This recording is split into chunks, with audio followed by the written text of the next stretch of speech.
And we are back here in the studio. And here's Modi. Welcome. And here Modi. And here's Modi fans. We are with Periel. Hi. Ashen Brand. We are with Leonardo Vega. C'est moi. C'est moi. C'est toi.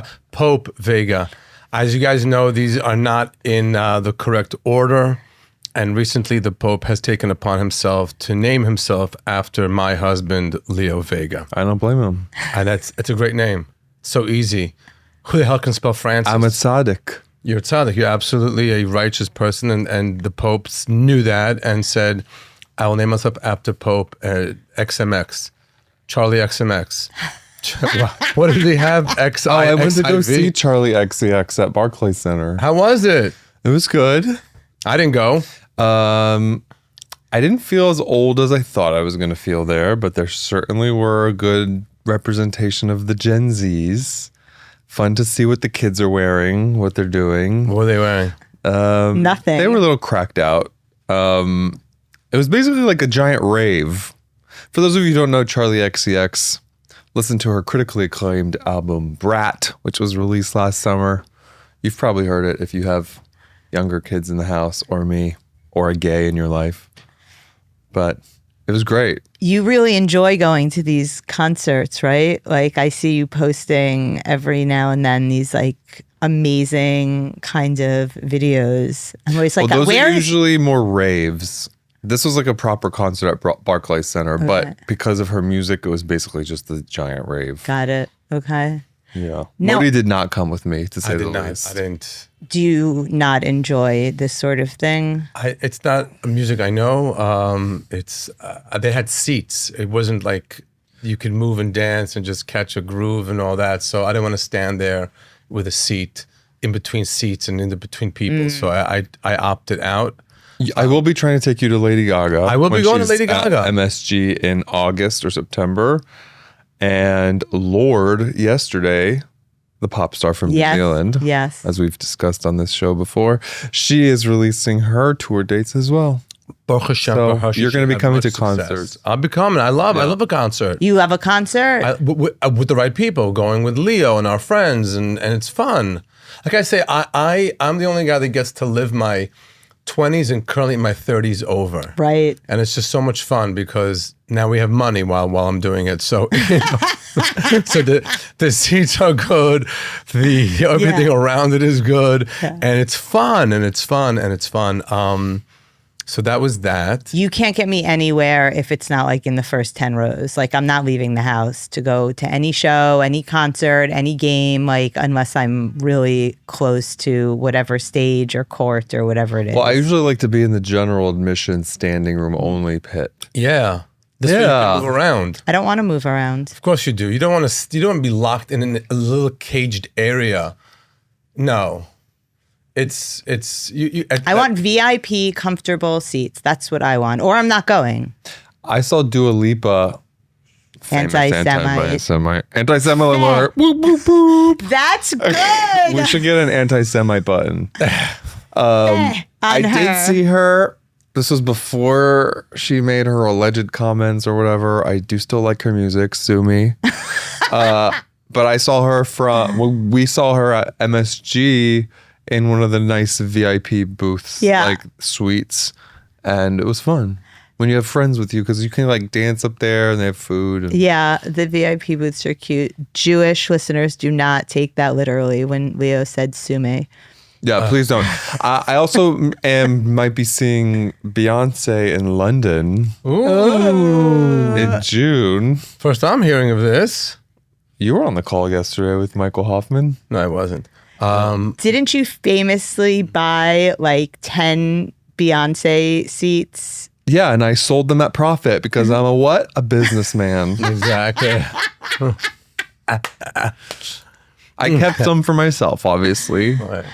Yours wound up probably being nearly free. It's a brilliant move. I told you should start doing that with his tickets. People do that. It's like a legitimate thing people do. They have software that goes through and buys all the tickets as soon as they go in the pre-sale, and then they resell them for like 3 times as much.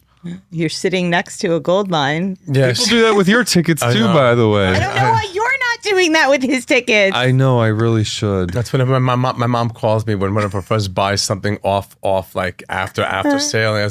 And they call my mom like, do you know his ticket's $450? And my mom calls me to tell me, like, in case I didn't know. I said, yeah, that's what it is. And she's like, okay, I didn't know if you know. But yeah, that's a market. I have a your mom, my mom story. Oh, let me hear. Okay. Say something else and I'll pull it up. Say something else. Say something else. We were in Winnipeg. Eh? Winnipeg, in case you're wondering, is the middle of Eckveld. It's in the middle of Canada. Schlep. It was a schlep because there's a connecting flight you have to get there. Ooh. It's gullus. It's really like the end of nowhere, but the show was amazing and the people were so wonderful. Oh. And for the second time in my life, I had arrived at a show without a suit. We've been preparing to go on the European tour, so I've been getting all my suits together and throwing out suits that we didn't want or giving away suits that I haven't been wearing or anything. Anyway, somehow I packed Leo's suit. Which does not fit you. And it's one that doesn't fit you It doesn't fit me barely. It's one of the first suits. It's pretty tight. It's one of the first suits Leo ever got, like when he was with me. When I was thin and young, you know. Oh, God. No, so we get to before I got all this ass. We're in the green room in a convention center in Winnipeg. This room was a massive concrete box. It had about 800 people in it. So it's very like, there was a lot of room around it. So you're working in like an echo chamber type of a thing. Okay. Which I'll talk about in a minute, how important that was too. But they made it green room for us, like in the conference room of the convention center. And I had my suit and I'm going through the material. We did an early sound check and we had time to waste. And then 15 minutes before I have to get up there, I go open the suit up and then I put the pants on and they're not closing. I'm like, oh, these are not my pants. These are Leo's pants. And it happens to be a suit that we have one that's his and mine. Oh my God. So they're not I'm like, oh my God. Okay, well, luckily I wore slacks to the gig. So, because lately I've been doing the meet and greet. I've been going back to the room, changing while they're getting organized for the meet and greet, and then doing the meet and greet in casual clothes. I've been wearing nicer casual clothes to the event, not just sweatpants and schmatas. And I go, these are not my pants. These are Leo's pants. So I thought maybe I put the wrong pants with the right jacket, and I was going to wear the pants I wore there, even though they weren't the same color. Then I put the jacket on, and that was even tighter than the pants. And now we are like, oh my God, 15 minutes of the show. Luckily, I had a cute Prada sweater with a white collar, nice. And I looked really cute. And it was great, but it was so weird not doing a show in a suit. The only other time that ever happened to me was when I went to pick up a car to go to a show, and I left the bag outside the car. And drove to the show with no suit. And I got there. It was like a 3-hour drive to the gig, and there's no suit. And then I performed in sweatpants and like a sweatshirt. And how was that for you? It was amazing. Because you're a comedian. I mean, people are just like, you can do whatever you want. I mean, that's the thing, really. Like, you have a thing that you perform in a nice suit every show, but most comics are. I mean, I've seen doing specials with stains on their sweaters. Fair.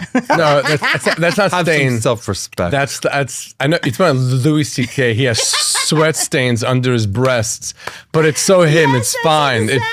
But that's his brand. My brand is not that brand, and so this was completely off brand. Yeah. But we made it work, and it was fun. And with Winnipeg. So by the way, we're working on the current hour. Pause for laughter. And you want to make sure you have the words down, and especially somebody who stutters and someone who's dyslexic with words and thoughts. And to perform in a place where there's this echo, you have to slow down so much. Because if you just do words on top of words, they can't hear anything you're saying. Interesting. So I literally went into third gear from fifth gear, and it was really good for an experience of that. You slowed down. I slowed down and I got I did the same hour, but in a different pace. And it took 3 hours? No. It took, I left out a bit or two, but I did an hour and 10 minutes. They were amazing. They loved it. They were exhausted too. It's one of these events where it's not just a show. There's a whole evening before me. Dinner and a movie and the programming and the speech. Yeah, it was a lot, but they were great. They were so happy that it was there. And Mayim Bialik was there the year before. She was entertainment the year before. And so that was just nice to connect. And it's like a beautiful community that's in the middle of nowhere. Winnipeg. It's like the middle of Canada, super north. And we were looking around outside the hotel room and I'm like, there's no human beings here. We finally for a gig like that, you have to get there the day before. So we got there the day before. It's like really that in the middle of nowhere, this place? Yeah. And we got there and we're seeing nobody out there. And the next day, we're like, okay, we Googled, where's the gym? And then we couldn't find what the real good gym would be. And I did something that Leo hates. I asked the receptionist or the concierge to help us. Why does Leo hate that? Because there's Google. Because you have a smartphone in your pocket that will tell you within 3 meters of where you need to be. And also half the time they don't know where they are. That's more to the point is usually they know nothing. They just look at you like. She said there's a gym underneath the concourse in the I go, I don't you. Meanwhile, the entire city is underground. Yeah, they have tunnels underground because in the winter you can't walk around. Stop. So we went to beneath the hotel. There was a concourse you walked through, went in. A full city. It was a full city underneath. We found all the people. Yeah. Wow. Yeah, and there's a gym. It's called Good Life. Good Life is like the New York Sports of Canada. Okay. And there was a great gym. We did the day pass. We spent 3 hours in there, and it was just. Wow, it was like we didn't even see that happening, and that was the best thing for us. We don't want to see your museums. We don't want to see your this is the flight museum is. No one cares. And we spent the day at the gym. Came back, took a nap, and then did the show. And it was crazy that was there, a whole city underneath the city. That is insane. It was pretty crazy. I love that the only thing you guys are looking for, it doesn't matter if you're in Tokyo or Winnipeg. It's just find me the gym. Listen, when we're in a nicer city, I don't mean nicer, but a city with more of a vibe to it, we go and do things and we'll take an extra day and hang out. But in Winnipeg, just do we take an extra day and hang out? Yes, when we go to Berlin and when we go to London, you love London, so we do London but Paris and. And what are you doing? You're just walking around, taking in the sights. He's no, shopping. you're still going to We're the gym. We're taking the credit card for a walk. She needs to get swiped every once in a while. Every once in a while, I'll be like, I haven't swiped the credit card in a while. Yeah. Let me go buy stuff I don't need. Okay. I have a store for you guys in Paris. Yes. That is called Bully Universelle, and I'm not doing it in a pretentious French accent. This is a apothecary with the most gorgeous, stunning things for the bathroom. Mouthwash, $50 in the most beautiful container. I'm just putting it out there. Okay. And I think they have one in Berlin too. Okay. Good to know. Free advertising. Speaking of Berlin, Modi will be in Berlin November 20th for the Jewish Kulturtage Festivale in Berlin, which you Jewish have heard Cultural Festival, the Jewish Cultural Festival in Berlin. We're going to be there. November 20th. Yes. And surrounding that date, I can't remember if we're going to be coming from Israel or, we're going to be coming from Israel. We're going to be doing probably 3 shows in Israel. None of this is super confirmed yet, but I have holds on all the venues in Tel Aviv, Jerusalem, and Haifa. And then from Israel, we're going to be going to Paris. Finally, we'll be returning to Paris. And then after Paris, Berlin, I think. And then also in that leg is Vienna and Amsterdam. Wow. So here's where I'm proud of myself. You got the dates all wrong. It's Paris, Berlin, and then because the Israel. dates don't exist to me until I have finalized contracts and ticket links and all that stuff. I see it. I write on a calendar, so I see it in my head. That's what. By the way, and I was because that's how dyslexics function. I did a set at the Comedy Cellar, and I was taught of new material. I was talking about being dyslexic, and there were 3 people, I guess, there that were dyslexic also. And I asked, "How did you guys get through college?" And all 3 yelled at the same time, "We cheated. Wow. We So just did cheat. you." We just cheated. That's how you get through college. There's no other way to get through college when you're dyslexic."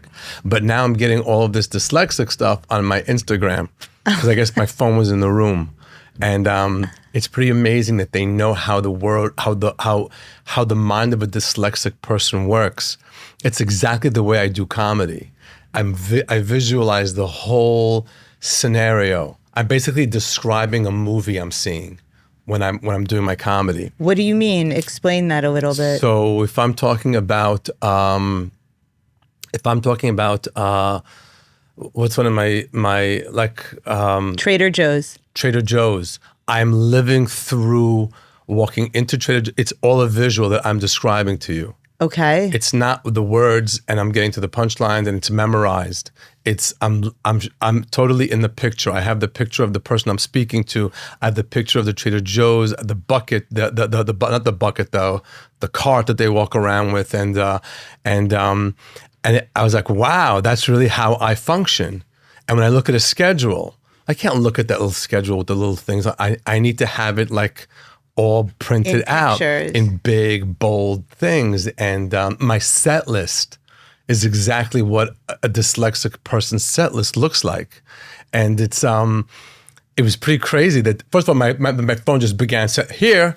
Well, speaking of cheating through college, there was just a huge article in like The Atlantic or something about how ChatGPT is just absolutely destroying the next generation of college grads. Yeah. And they were interviewing all these kids who were like freshmen, sophomore in college, and they're just like, I don't know how to write an essay. Like, I don't know how to sit and think of an outline and then think of what I want to say and then find the research to support it.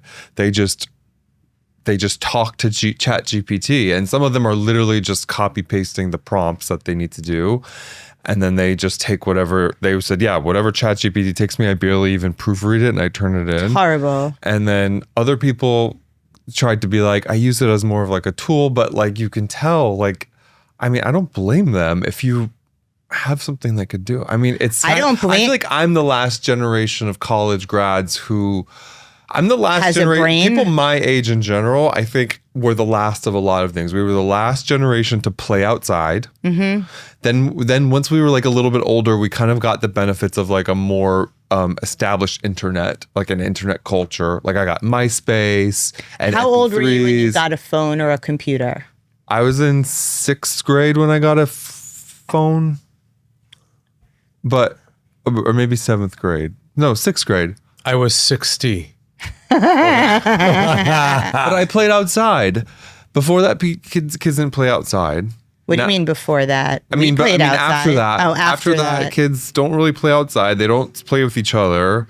They don't talk to each other. And then when I was in college, we didn't have Chat GPT. I mean, obviously there was ways of cheating. When we were in college, you didn't have computers. We didn't have computers. Yeah, that's crazy. But like now when you think about like, and every day Chat GPT is getting more and more powerful, and it's like, you don't really, I think the education system is a bubble that is about going to burst. I want to tell you that I think that there are fewer things that are more dangerous for children than handing them a smartphone. Well, yeah, on different levels, like from safety levels to just like. But destroying, I'm talking about critical thinking skills. Yes, what you're talking about, just destroying any hope of giving them a sense of self and independence and an ability to problem solve and figure things out and experience the world. Yeah, because that's half of what of college is like. Maybe you don't do super well on the test or the assignment or the essay, but like. You putting in the effort to like at least get to a B or a C plus, or even show up to class. Like, and you had to take notes in class. You had to do this and that. People now are going to class with these little devices that they just put on their desk. It records everything and then it spits it into notes for them. So they don't even have to take notes. Wow. Are they looking at the notes? Are they playing that thing out? I don't know. I got a text message from my mother. Oh. Well, not quite. Just saw Modi's latest episode. Thought you answered the guilt issue with diplomacy. When do you have your private event? Both Batya and I agree that we find out more about what you're doing watching the podcast than talking to you. However, Batya has 3 children and many grandchildren, while I only have 1 child and 1 grandchild. I always forget you're an only child. That makes so much sense. Really? Beside White Lotus, you and Leo and Modi should watch Conclave. We have. Thank you very much. Finale. Thank you. So now my mother is talking to your mother. When? Where? I don't know. I mean, and they are colluding. I'm noticing from the camera we have to give him more of a beat before we pop in. I don't know what to say about that. I mean, it's something that needs to both mothers. The podcast is actually not for you. It is a part of the not for you. Not for you, but it's for the business and for our viewers that we love that come to shows and people who want to turn their brains off for about an hour. That's what the podcast is for. I will say that you sent us pictures of your construction of your house, yes. Which I guess is going to be an on-running thing until that's done. So we'll be here right till 2027 discussing this. Where were those pipes pulled out of? The floor. Correct. And you didn't know there were pipes right in the floor.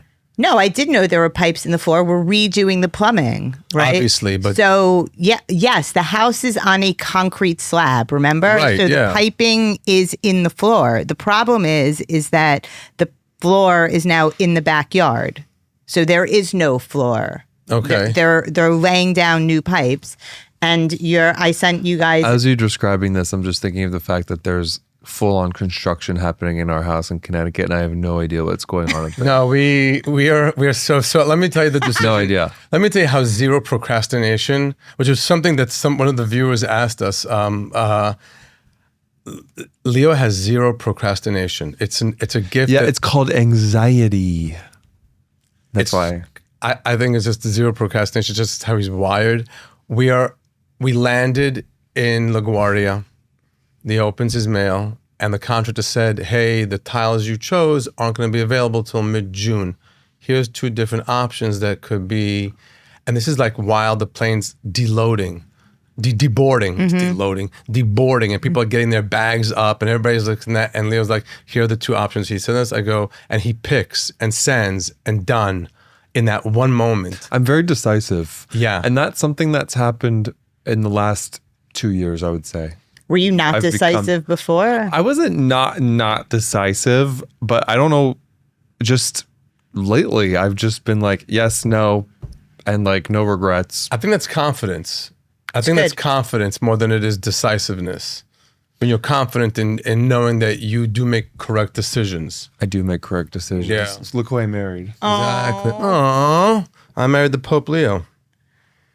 I didn't know that popes pick their names. They pick their names. They're like drag queens. Really?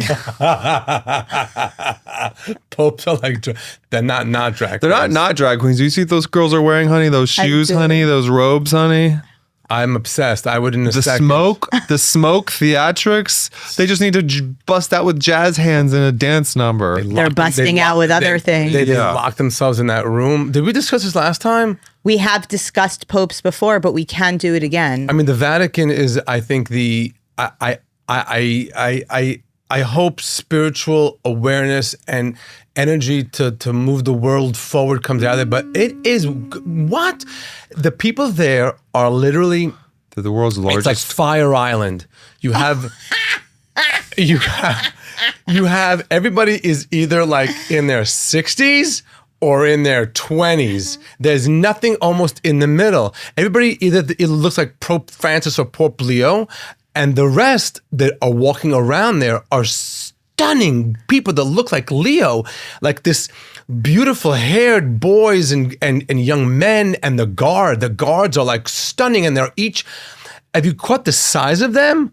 They're huge, and then there's the old men walking around. It's Dude, that was like my mom's biggest dream for me. You know, like some moms will be like, you're going to be a doctor, you're going to be a lawyer. No. My mom was like, you're going to be a priest and you're going to go to seminary and you're going to work in the Vatican. Like since I was a very young child, and look how that turned out. Well, you fulfilled part of that obligation. No, instead I became a Jew. have you? No. Not a Jew. Yeah, you're Jewish. You just turned the Vatican into a drag club. Okay, well, they are the They are world's drag. largest organized crime ring and the longest running organized crime organization in the world. And I don't care. You can quote me on that. We're I not didn't getting want to say invited it, but that is. Just the theatrics of it all is Bless you. Bless you. the fact that I sneezed mean we shouldn't be talking about Can this. you just say what they sound like? What? The popes and the priests? This new one sounds like he's from he's from Chicago.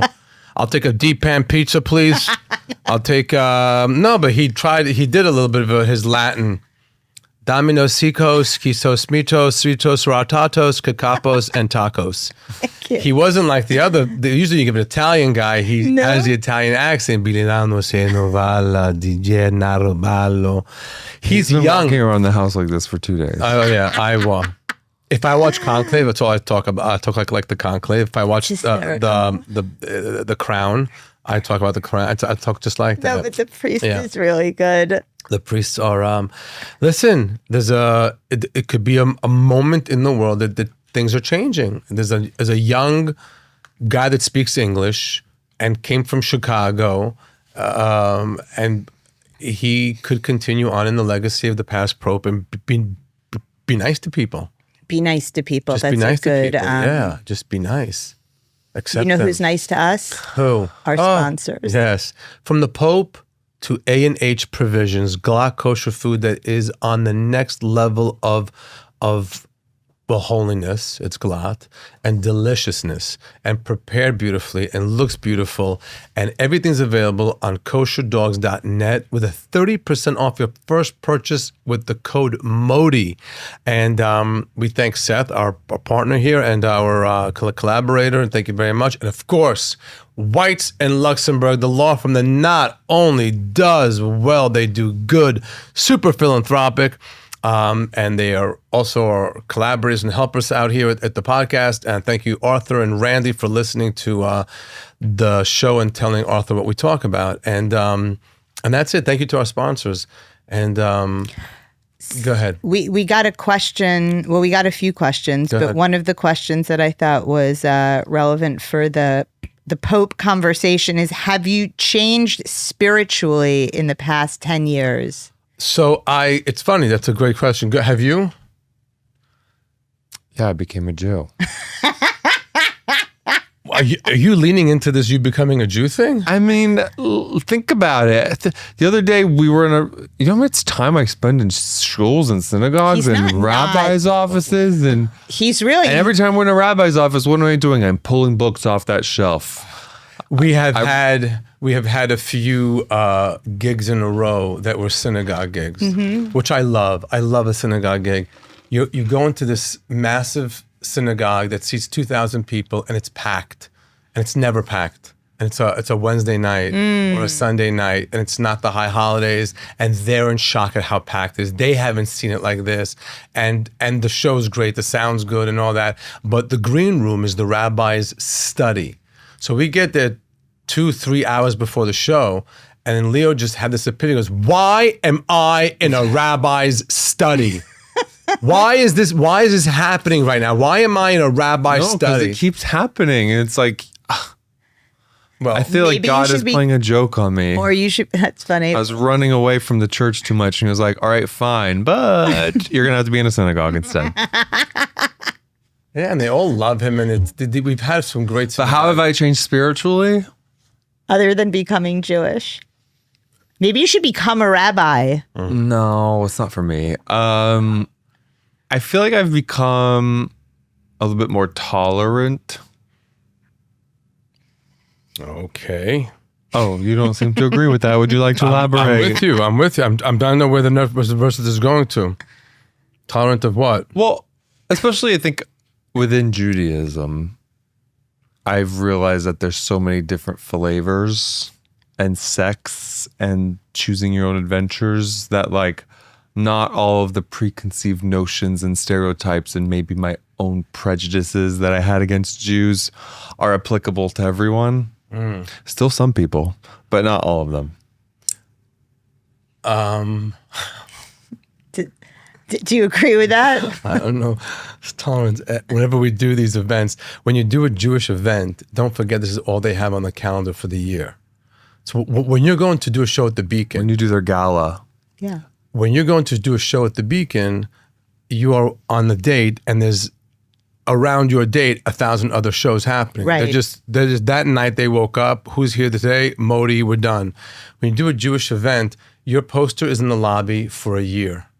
Your literally emails and at the end of every Saturday services, and don't forget to get your tickets for the comedy night with Modi and all of that, and so they're like living and breathing it, and they're calling him nonstop about, we're thinking of rearranging the chair and we're going to do that, and he's like, what? This is in 9 months.